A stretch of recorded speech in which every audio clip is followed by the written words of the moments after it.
ऐसे थोड़ी 7 10⁻⁻11 ये बिग जी गिवन है, Newton metre square KG minus of 2, R की वैल्यू गिवन है 10 सेंटीमीटर मीन्स 10 into 10⁻⁻2 मीटर, और मास m1 m2 दोनों 1 kg है।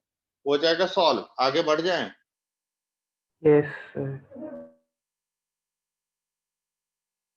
नेक्स्ट क्वेश्चन नंबर 3 मैं भेज रहा हूं।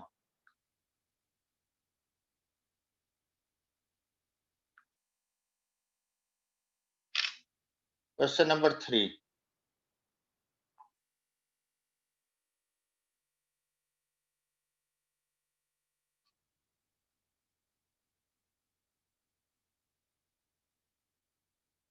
हमें 3 क्वेश्चन में क्या गिवन है, 2 particle each of mass m go around a circle of radius r under the action of their mutual gravitational attraction, find the speed of the each particle। देखो दो बॉल है, टू पार्टिकल है each of mass m go around a circle of radius r, ये circle है, इसके radius r है, centre is o, r is its radius. दो particle यहां m और m रिवॉल्व कर रहे हैं, ठीक है। Yes sir. ग्रेविटेशनल अट्रैक्शन दो मास के बीच में, इनवर्ड होगा फोर्स ऑफ ग्रेविटेशन, और रिवॉल्व कर रहा है तो centripetal force mv²/r outward act करेंगे। अगर कोई भी ऑब्जेक्ट अगर सर्कुलर पाथ पर रिवॉल्व कर रहा है तो force of centripetal is balance by the force of gravitation. Sir mv²/r sir क्यों लग रहा है सर? सेंट्रीपिटल होगा, सर्कुलर पाथ में रिवॉल्व कर रही है ना, तो सेंट्रीपिटल फोर्स एक्ट करेगा। सर सेंट्रीपिटल तो स्प्रिंग से टुवर्ड्स ही द सेंटर कोई लगता है बॉब ना। को अगर तुम अटैच कर दो और उसको सर्कुलर पाथ पर घुमाओगे तो फोर्स सेंट्रीपिटल एक्ट करेगी। इलेक्ट्रॉन ऑर्बिट में रिवॉल्व करता तो सेंट्रीपिटल फोर्स नहीं लगेगी।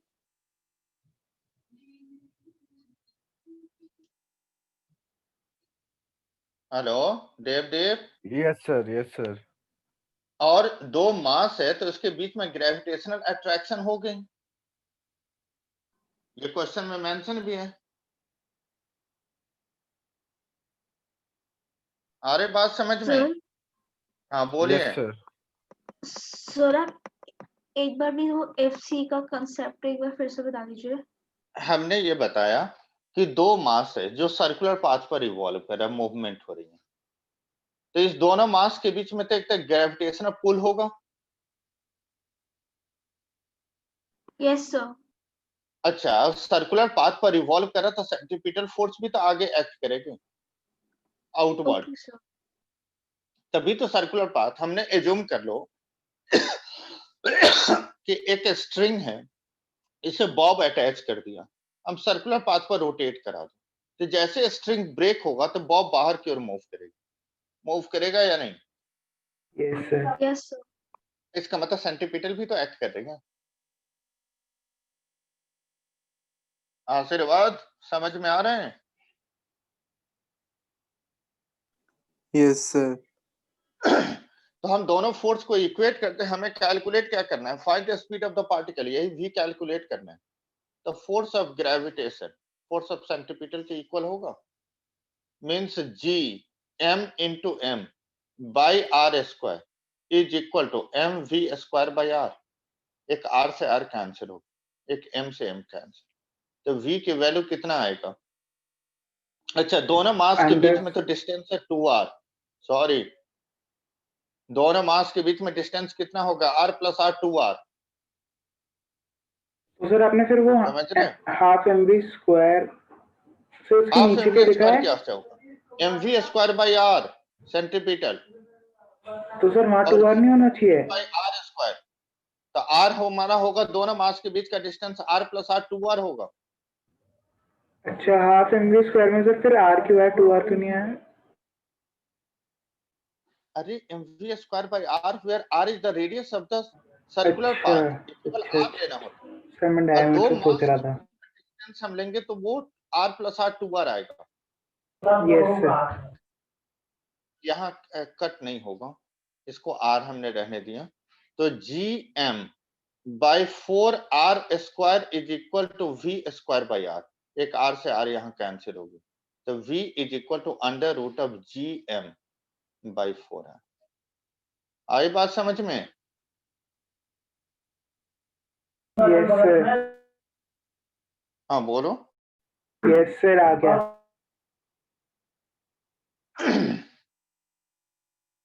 और किसी को कोई डाउट है पूछ लो। सर हाँ बोलो। सर मतलब सर क्या हर बार अगर दोनों m सर अगर इक्वल होंगे तो क्या हर बार उनकी वेलोसिटी यही रहेगी? जी, ओके सर। मास चेंज होगा या रेडियस चेंज होगा तभी वेलोसिटी चेंज करेंगे। Okay sir. क्लियर हो गया? Yes. Next question number 6 NCERT का है क्वेश्चन, पर क्वेश्चन रीड कर लो।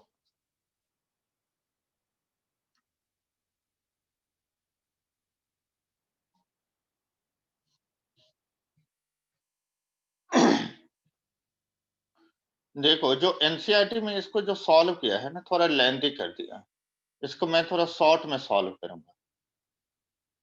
जो बुक वगैरह भी है वो सभी एनसीईआरटी के सॉल्यूशन को ही कॉपी करते हैं, लेकिन इससे मैं इजी बताऊंगा solution.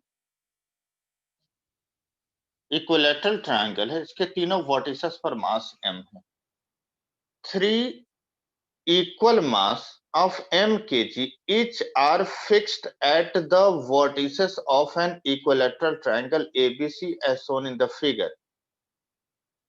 What is the force acting on a mass 2m placed at the centroid G of a triangle? ये A है, ये B है, ये C है, ये सेंट्रॉइड है G। सेंट्रॉइड से अगर इक्विलैटरल ट्रायंगल है तो सेंट्रॉइड से इच वर्टिसेस का डिस्टेंस इक्वल होगा। हमने जूम कर दिया, ये r है, r है, r। यहां पर है मास 2m, यहां वर्टिसेस पर भी मास m है, यहां भी मास m है, यहां भी मास m।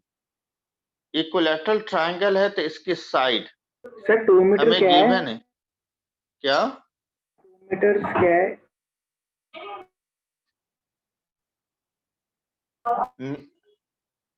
सर 2 मीटर जो आपने आवाज लिखा है।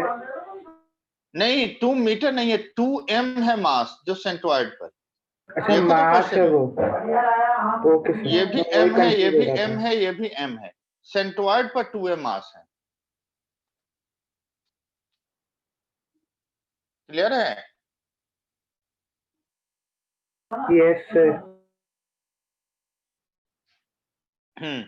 हमें कैलकुलेट करना है 2m मास पर फोर्स कैलकुलेट करना है। अगर तुम देखो तो हर एक हमने एज्यूम कर लिया ट्रायंगल के साइड को हमने a से डिनोट कर दिया, a से हम डिनोट कर रहे हैं ट्रायंगल के साइड को।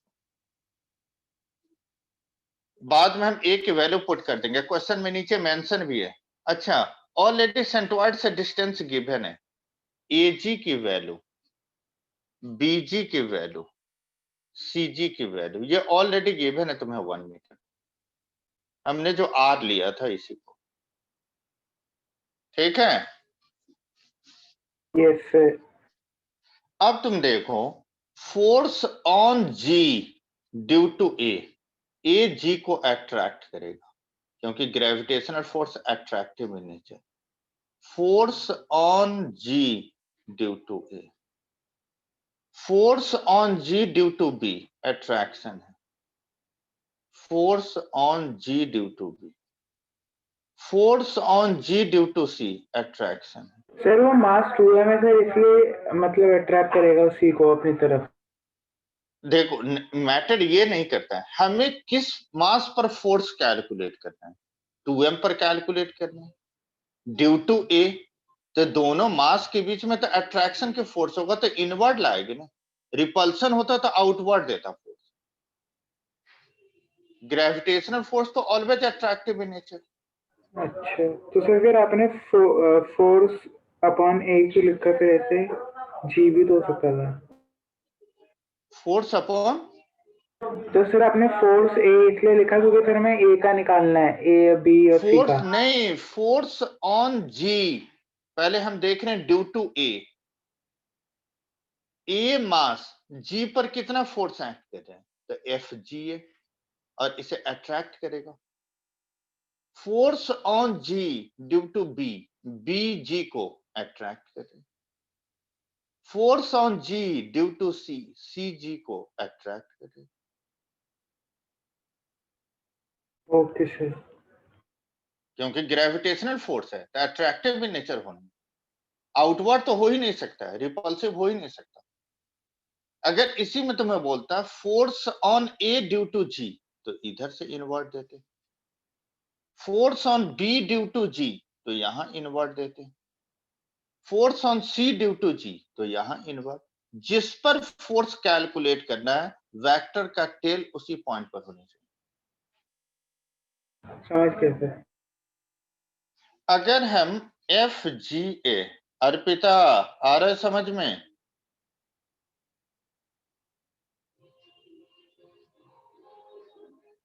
अर्पिता, सबको शायद से हमने वो एफ से मीटिंग में नहीं डिनोट। है वो।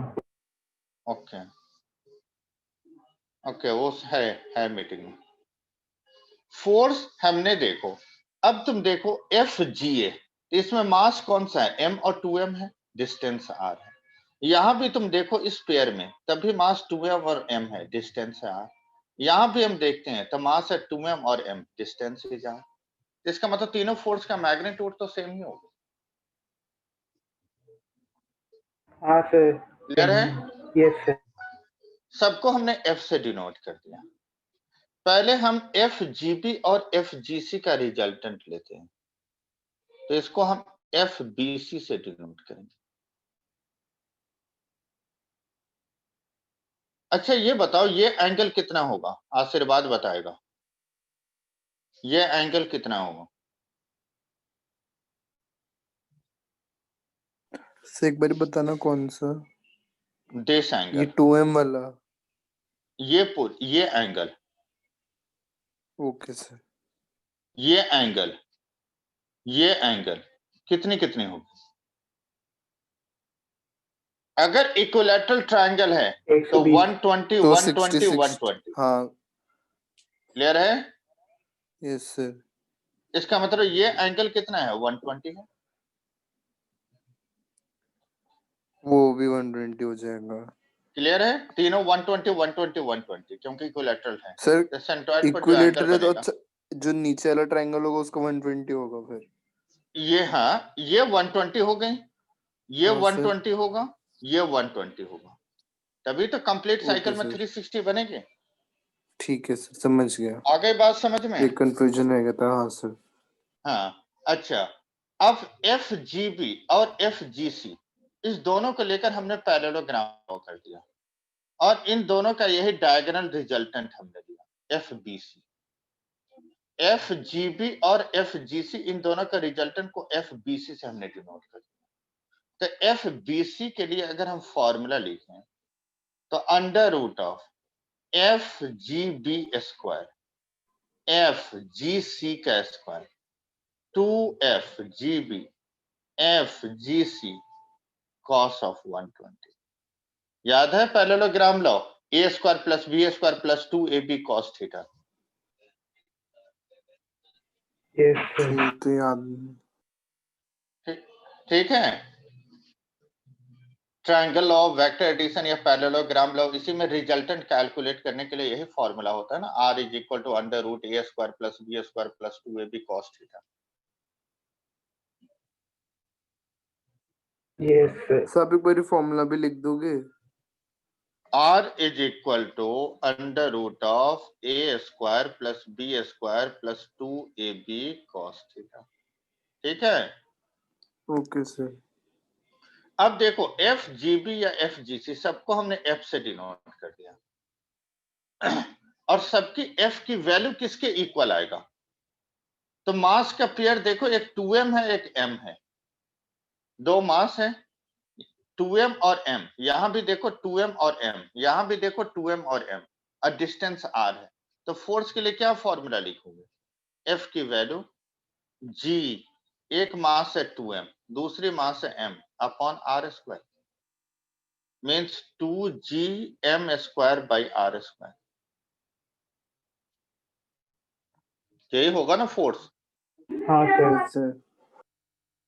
इन दोनों में भी देखो ना 2m और m है मास और डिस्टेंस r है। यहां भी तुम पेयर देखोगे तो सबका 2m सेम ही और आ रहा m है, यहां भी देखो तो 2m और m है, डिस्टेंस है r। तो फोर्स सब में G, एक मास है 2m, एक मास है m, डिस्टेंस है r। तो सभी वैल्यू F के इक्वल है। पहले हम F की वैल्यू पुट कर ले, F पुट कर लेते हैं, F square 2F square cos 120 minus half, means this is equal to 2F square minus of F square under root of F square is equal to F, और F इज 2gm square by r square, r की value 1 means 2gm square.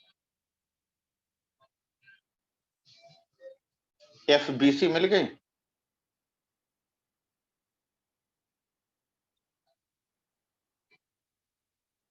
Hello, हाँ sir. यहां तक में किसी को कोई डाउट है? सर एक सेकेंड।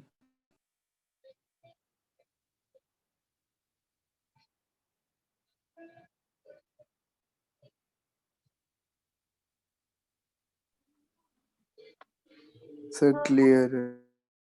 क्लियर है? कहाँ यस गया था सर, वो देख R रहा की था। वैल्यू 1 गिवन है, क्वेश्चन में देखो नीचे, okay AG is equal to BG is equal to CG is equal to 1 metre.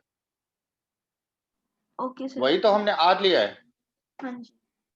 अच्छा, तो हमें FBC की वैल्यू आ गई 2gm स्क्वायर, और FGA की वैल्यू कितनी है? जो F के ही इक्वल है, और R है 1, तो ये भी आ गए 2gm स्क्वायर। FGA ये भी F के इक्वल है, और FBC की वैल्यू भी F के इक्वल आ गई। यहां तक क्लियर है? Yes sir. यस तो अगर दोनों फोर्स देखो, इन दोनों का रिजल्टेंट ये है जो FBC, अगर FGA इस डायरेक्शन में, अगर FBC की वैल्यू FGA की इक्वल आ गई, तो net force on the centroid is 0, equal magnitude opposite direction. तो फिर से बोलना सर ये स्टेटमेंट। तो हम इसमें लिखेंगे ना, vector sum of FBC plus of FGA this is equal to 0,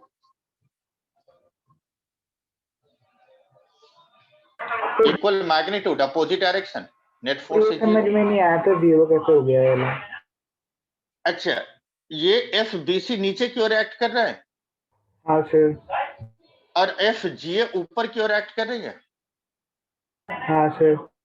और दोनों का मैग्नीट्यूड सेम है, नेट फोर्स 0 नहीं हो गए। अच्छा हाँ।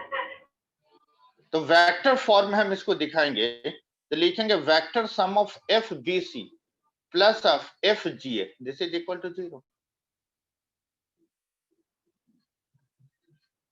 हाँ सर। आगे सबको क्लियर है? यस सर क्लियर है। Yes sir. अब सेकेंड पार्ट में उसमें क्या बोला है, what is the force if the mass at vertex A is double, A के मास को डबल कर दिया, A पर जो मास है उसको हम अगर डबल कर लेते हैं, तो अब न्यू फोर्स बताना है। सर वो तो टू देखो मल्टीप्लाई A हो पर अगर जाएगा। हम मास, तो A की वैल्यू केवल चेंज होगा, फोर्स GA की वैल्यू केवल चेंज होगा, बट GB और GC तो सेम होगा। आ रहे बात समझ में? हाँ तो सर आइसोसेलेस ट्रायंगल बन गया तरीके से। हाँ देखो, फिर से मैं इस डायग्राम को सिंप्लीफाई करके दिखा रहा हूं। अगर हमें अब वर्टिस A के मास को डबल कर दिया,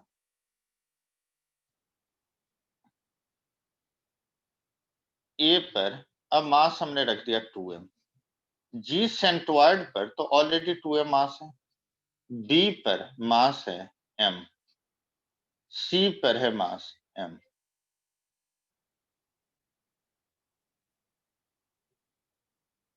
ये r r r, f g a यहां, f g b यहां है, एफ जी सी यहां है, तो एफ जी बी और एफ जी सी ये तो आएगा 2 into sorry G into 2m into M upon R square, और आर की वैल्यू 1 है तो 2gm square. But F G A की वैल्यू g इंटू 2m, यहां भी 2m है, यहां भी 2m है, into 2m by R square, R है 1, 4gm स्क्वायर एफ जी है। यहां तक क्लियर है? Yes sir. Yes sir, clear है। अगर इन दोनों का रिजल्टेंट तो हमारा है एफ बी सी और इसकी वैल्यू एफ के इक्वल आया था, मींस इसको हमने एफ लिया था, तो इसकी वैल्यू कितनी आएगी? 2f आएगा, हाँ यस सर। इसकी ट्वाइस है ये। अब एफ जी ए है एफ और F B sorry F G A है 2f और एफ बी सी है एफ, तो एफ नेट जो बड़ी है उससे छोटी को माइनस करो, तो F G A minus of F B C 2f minus of f is equal to f, f is equal to 2gm square।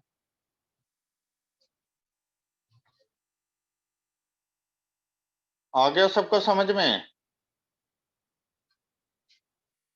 Yes sir. Next question में हम आ जाएं।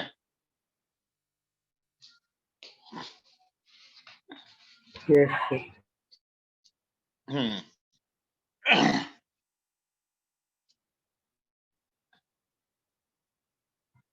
क्वेश्चन नंबर मैं भेज रहा हूं।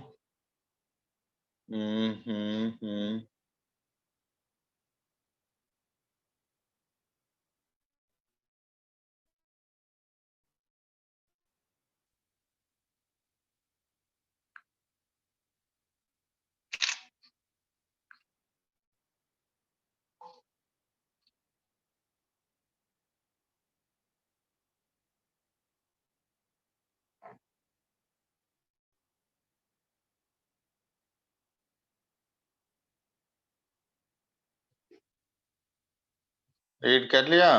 Yes sir. देखो इस क्वेश्चन में हमें क्या गिवन है,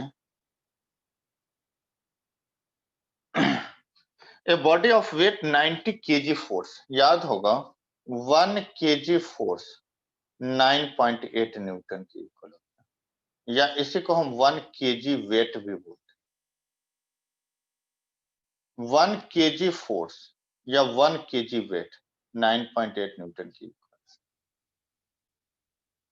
अब हमें गिवन है a body weight 90 kg force on the surface of the earth, how much will its weight on the surface of the Mars whose mass is 1/9 and radius is half of the radius of the earth।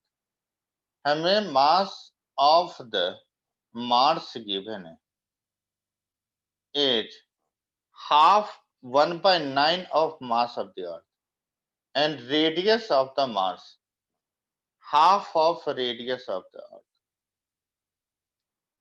ये हमें relation given है। यहां तक सबको clear है?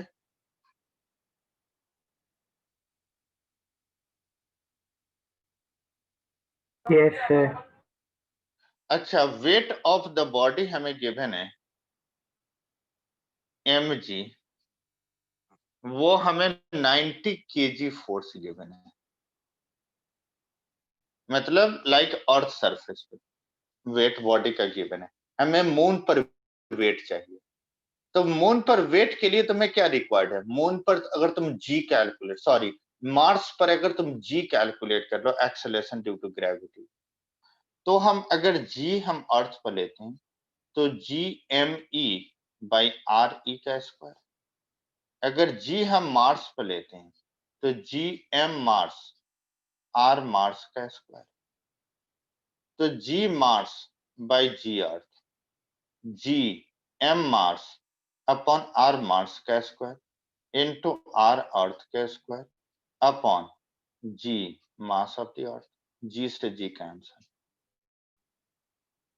अब हमें जी Mars upon G अर्थ हमने लिया, तो mass of Mars is 1/9 mass of the earth R E का square upon Mars radius of the moon half of radius of the earth का square into M E. means this is equal to r e square by 9 by r e square by 4। तो ये आ गई 4/9। अगर हम m से multiply कर दें तो वेट ऑन द अर्थ हो गई, ये वेट ऑन द मार्स हो गया जब मास ऑफ द बॉडी से हमने मल्टीप्लाई कर दी। यहां तक में किसी को कोई डाउट?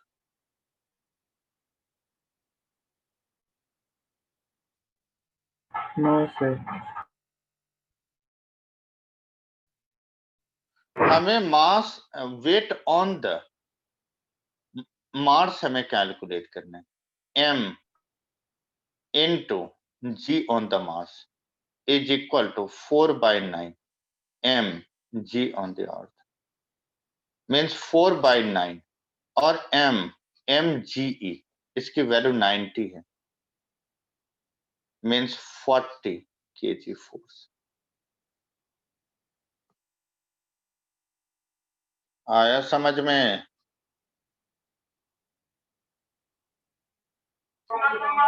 Yes sir.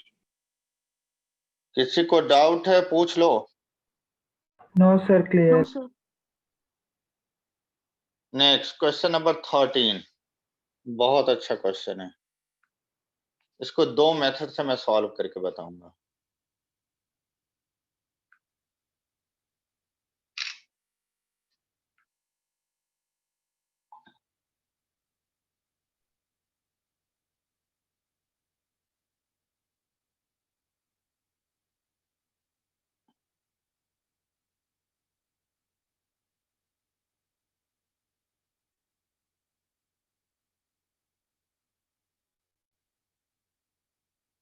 रीड कर लिया?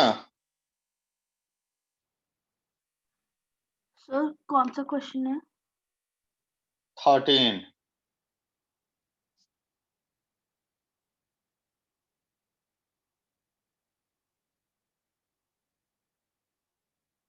हाँ सर। ये तो परसेंटेज चेंज हमें क्या वाला होगा क्वेश्चन ना में क्वेश्चन? हाँ, परसेंटेज चेंज। हमें यह बोला गया है कि radius of the earth shrink by 2%, मींस 2% से रेडियस डिक्रीज हो रही है।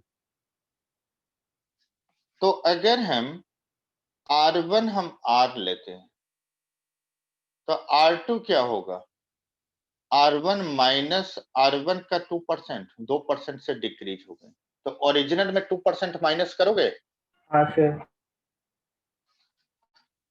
तो r1 इज r 2/100, तो ये आ गए 98 r/100, ये r2। हमें ये पूछा है percentage change in value of g, तो g is equal to gm by r1 square g dash gm r2 का स्क्वायर। देखो मास रिमेन कांस्टेंट, हमें r में केवल चेंज आ रहा है। r1 को हमने r लिया, सर ग्रेविटी तो पे भी G- चेंज आएगा इससे? इसमें सर, एक्सेलरेशन ड्यू टू में भी- ग्रेविटी चेंज होगा। यही तो जी कैलकुलेट करना है, कितने से चेंज हो गए स्मॉल जी। सर, बिग जी सर सेम रहेगा? बिग जी में तो कभी तो यूनिवर्सल ग्रेविटेशनल कांस्टेंट होती है, वैल्यू, ये वैल्यू तो कभी चेंज ही नहीं हो सकती, अच्छा यूनिवर्सल टर्म मेंशन होती है। ओके सर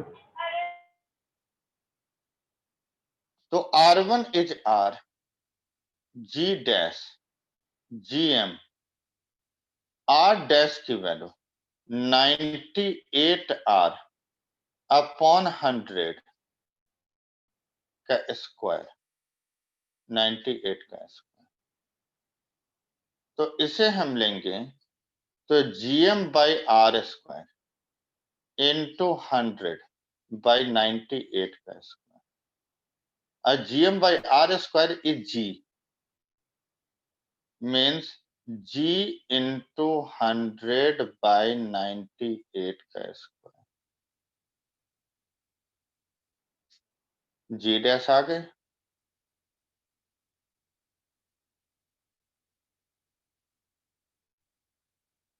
यहां तक में किसी को डाउट?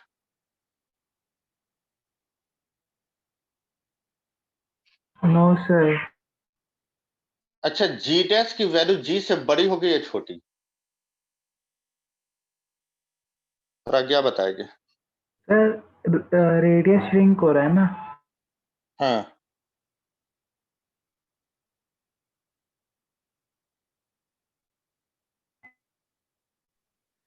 सर जो जी है वो सर रेडियस के साथ इनवर्सली प्रोपोर्शनल है। हाँ, तो सर अगर सर रेडियस श्रिंक होगा तो सर जी डैश की वैल्यू सर बढ़ जाएगी। बढ़ेगी। तो इसका मतलब इंक्रीज हो रहा है ना G में, अगर जी डैश इंक्रीज होगा इंक्रीज होगा तो हमें percentage increase in acceleration due to gravity calculate करना। Percentage increase in acceleration due to gravity. Increase in acceleration due to gravity is equal to G dash minus G upon G into 100%. Final minus initial by initial into 100%. G dash की value है 100 by 98 का whole square G minus of G upon G into 100%. This is equal to 100 by 98 का whole square minus 1 into 100%. This is equal to 100 का square minus 98 का square by 98 का square into 100%. This is equal to 198 into 2 upon 98 का square percent is approximate 4%. Sir आपने ये 198 into 2 कैसे करा? अगर देखो A square minus B square को हम क्या करेंगे, A plus B into A minus B yes sir. Into 100 भी आएगा क्योंकि ये 100 है ना, हो जाएगा। Yes sir. 2 में से वो मैं देख अब रहा हूँ सेकंड मेथड में बता रहा हूँ। We know that G is equal to GM by R square. GM is constant, means K R minus 2. G को R के रिस्पेक्ट में डिफरेंशिएट करना, dG by dr. K minus 2 R minus 3, यही होगा। R के रिस्पेक्ट में differentiate, x to the power n, n x n minus of 1.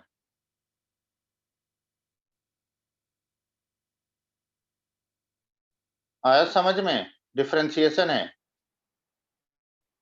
जैसे आपने d by dx के of क्या लेट सर जीएम को के लेट करा K आपने is constant, G is constant, mass of the earth is constant. Question में mention है, दोनों को मिलाकर हमने K कर दिया।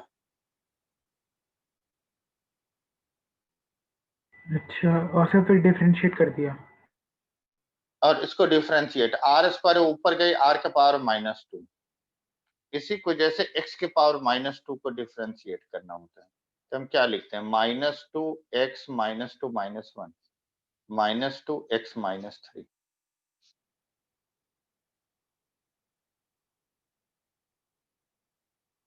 This is equal to -2kr -3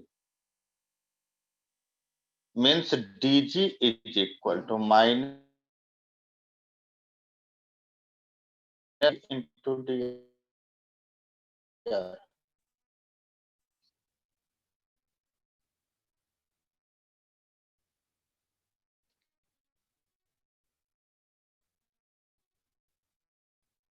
Second by 2k r I k r -2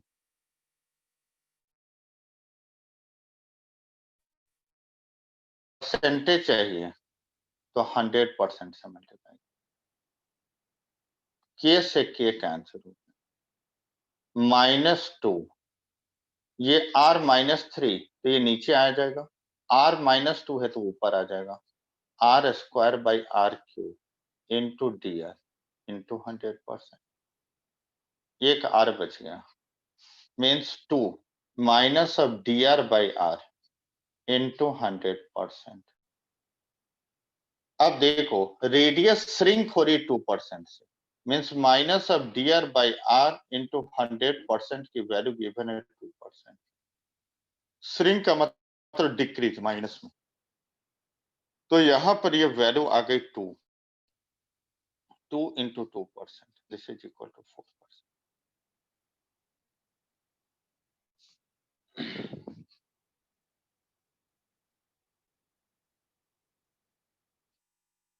sir ये लास्ट में फिर से बताओगे सर एक बार। देखो दो हमने यहां तक डिफरेंशिएट किया, जो समझ में आया या नहीं?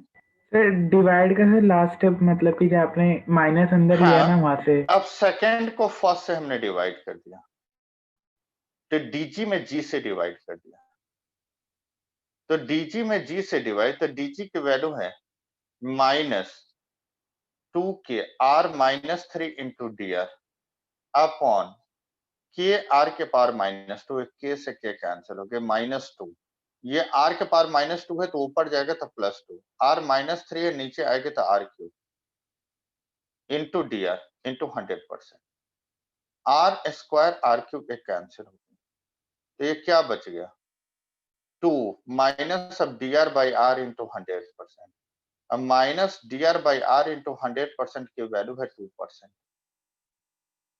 तो 2 into 2% this is equal to 4%।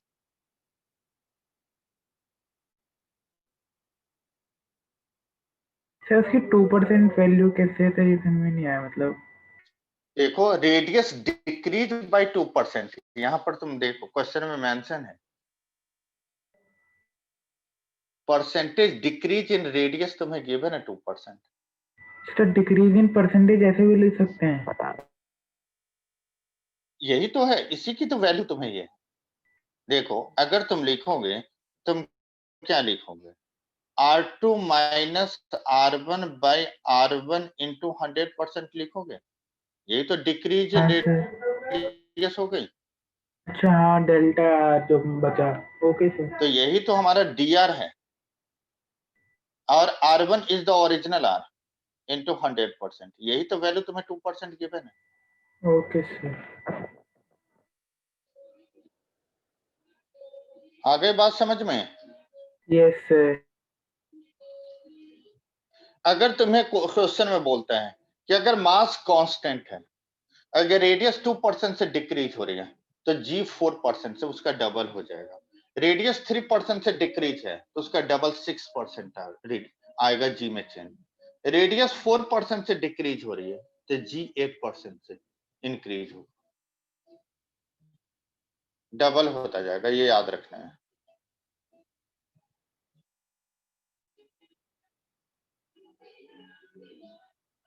आगे बढ़े, yes sir. Next question, question number 14। तो बुक ने यही सेकंड मेथड लिखा है, हमने दोनों मेथड बताया। Question number 14। सर आपने सर ऑलरेडी भेजा हुआ है। Question number 14। Yes sir. चलो कोई नहीं,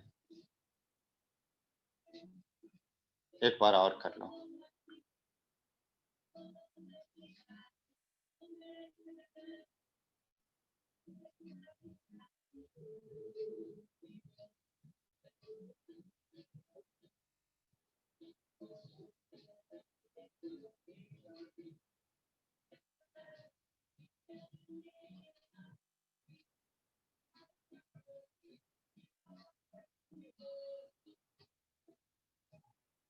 रीड कर लिया? Yes sir.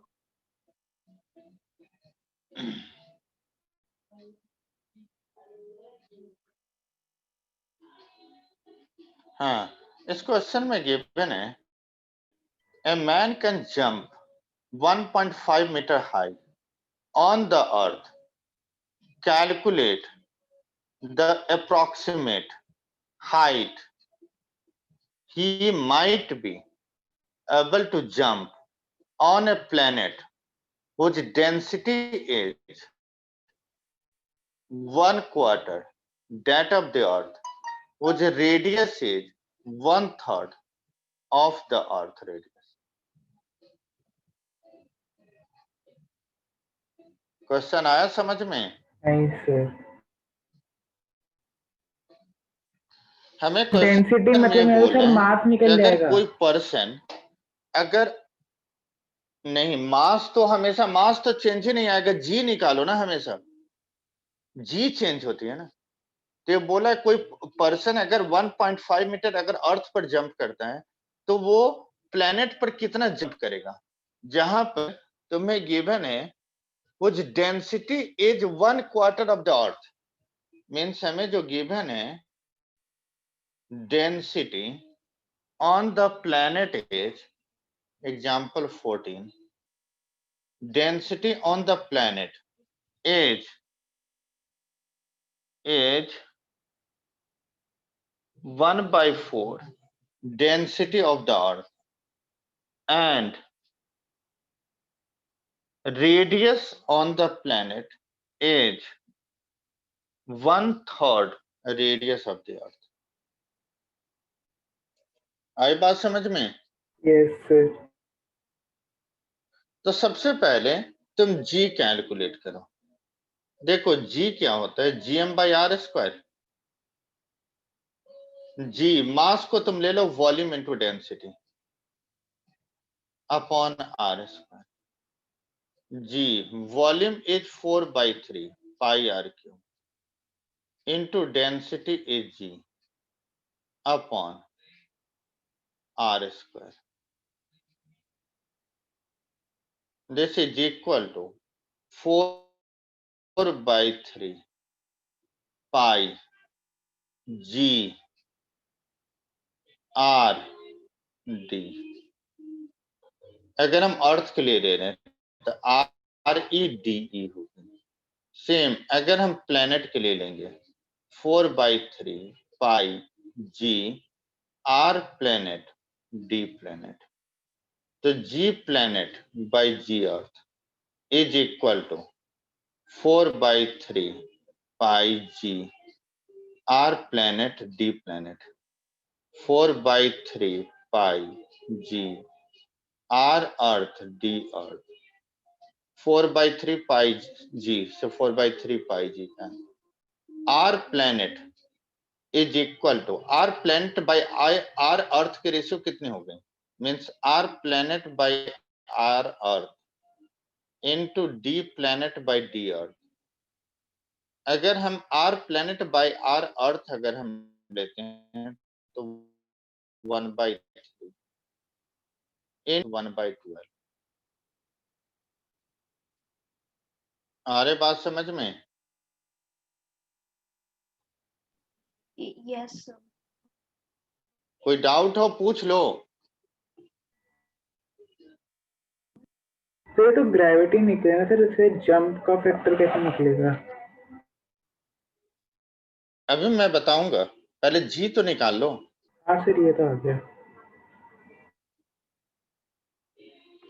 तो यहां से G earth upon G planet by G earth हमें मिल गई। तो G planet is equal to G planet upon G earth is equal to 1/12 means G planet is equal to 1/12 of G earth. देखो energy तो same waste होगा, जितना अर्थ पर waste होगा उतनी ही प्लैनेट पर होगा। तो work done on the earth is equal to work done on the planet. Work done होता है mgh, G earth H earth, M G planet H planet, means H planet चाहिए। तो G earth upon G planet into H earth. G G earth, G planet is G earth upon 12 into H. H planet के लिए कितना given है 1.5, तो 1.5 तो ये कितना आ जाएगा 18 मीटर। मतलब अगर एक पर्सन अर्थ पर 1.5 मीटर जंप करता है तो प्लेनेट पर 18 मीटर जंप करेगा। ये डब्ल्यू से बता दो, मतलब क्योंकि एनर्जी तो सेम वेस्ट हो रहा है ना, चाहे तुम अर्थ पर एनर्जी लगाओ, एनर्जी तो हमेशा कंजर्व है। तो जितना एनर्जी यूज होगा, यूटिलाइज होगा अर्थ पर, उतने ही एनर्जी यूटिलाइज हो रहा है प्लेनेट पर। तो वर्क डन को इक्वेट करना है पोटेंशियल एनर्जी, पोटेंशियल एनर्जी। क्योंकि हाइट हमारा चेंज हो रहा है ना, हम हाइट की बात कर रहे हैं। Okay sir. क्लियर है? Yes sir. अच्छा क्वेश्चन है ये सब कंपटीशन में भी आया हुआ क्वेश्चन है।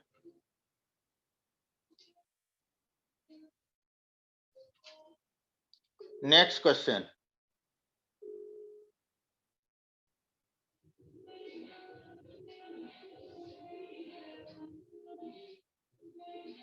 नाइन्थ क्वेश्चन एक मैं दे रहा हूं, तुम लोग सॉल्व करके बताओगे।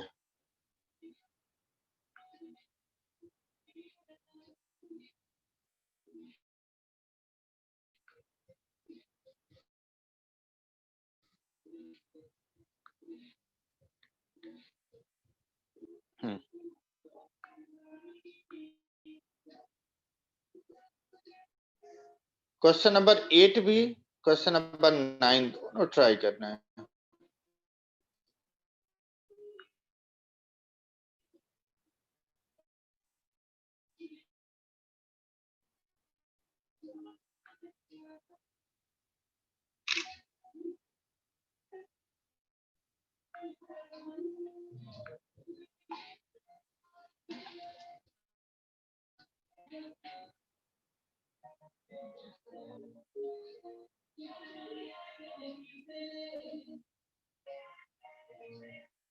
हेलो,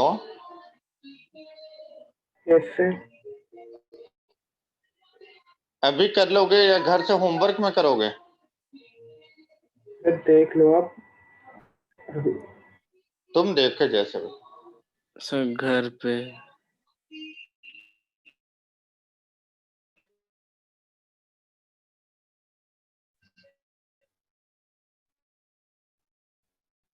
सर आओ, मैं इस बार देखना संडे वगैरह में भी एक्स्ट्रा क्लास रख दूं। दोनों हो जाएंगे सर, एक ही टाइप के क्वेश्चन सर दोनों।